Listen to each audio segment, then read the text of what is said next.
Broker in charge and property manager in charge must maintain a specific principal place of business, accessible by public during business hours, supervise employees and licensees, review and approve all forms used in the brokerage, maintain regular contact with licensees, be available to the public during normal business hours, ensure all supervised licensees have active licenses, maintain control of trust account, notify commission by mail within 10 days of changes in contact information, supervise teams, attend commission disciplinary hearings of supervised licensees, cannot delegate supervisory role to a team member or team leader.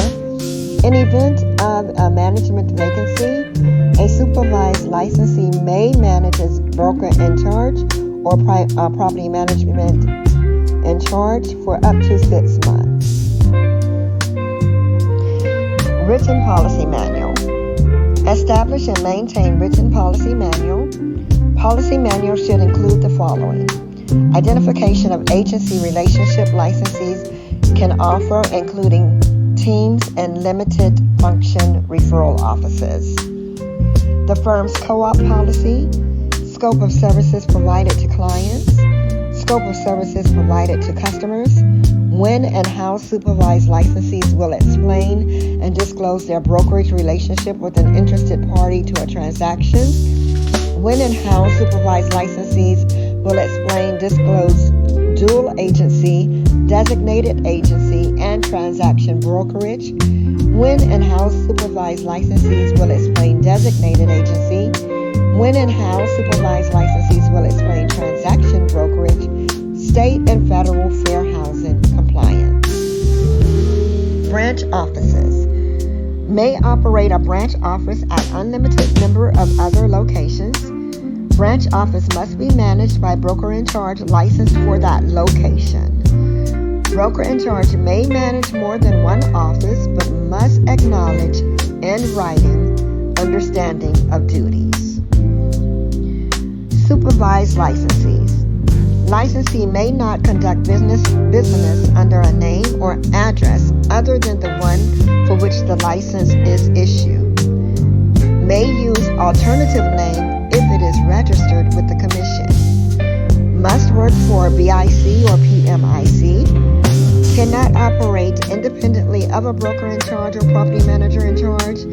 May only be compensated by licensees, broker in charge, or property manager in charge.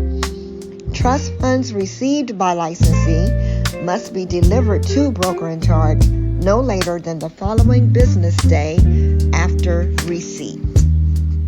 Teams. 2 or more supervised licensees working together as a single unit under the broker in charge or PMIC supervision. May act as disclosed dual agents with prior written informed consent of the clients and per the policy manual. Must operate wholly out of commission established office location. All team members must display and advertise that they are directly connected with the brokerage firm. May not imply generally or through advertising that team is a separate entity from employing firm. Team names cannot include realty or real estate. Regulated activities. Advertising. Must have written listing agreement to advertise property for sale. Licensee must clearly identify full name of real estate firm in advertising. Licensee may include firm name in online advertising by using a link from the advertisement to the home page of the brokerage firm. When operating under a trade or franchise name, licensee must reveal identity of the franchise or trade name holder. Team ads must contain team name and conspicuously display firm name and may not be more than twice the size, prominence, or frequency of brokerage's firm's name. License licensee must have written authorization to advertise listings owned by another brokerage firm. Say that again.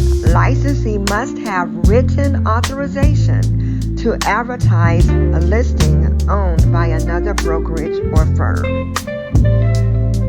Compensation. Listing agreements must be written and include amount of compensation, how and when compensation is earned, how co-op splits will work. Resident broker may pay compensation to out-of-state broker.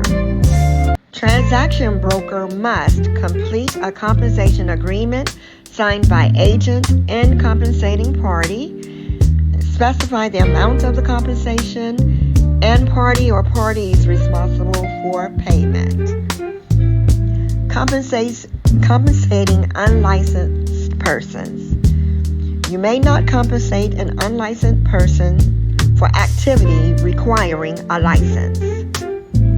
Unlicensed persons cannot negotiate compensation on a licensee's behalf.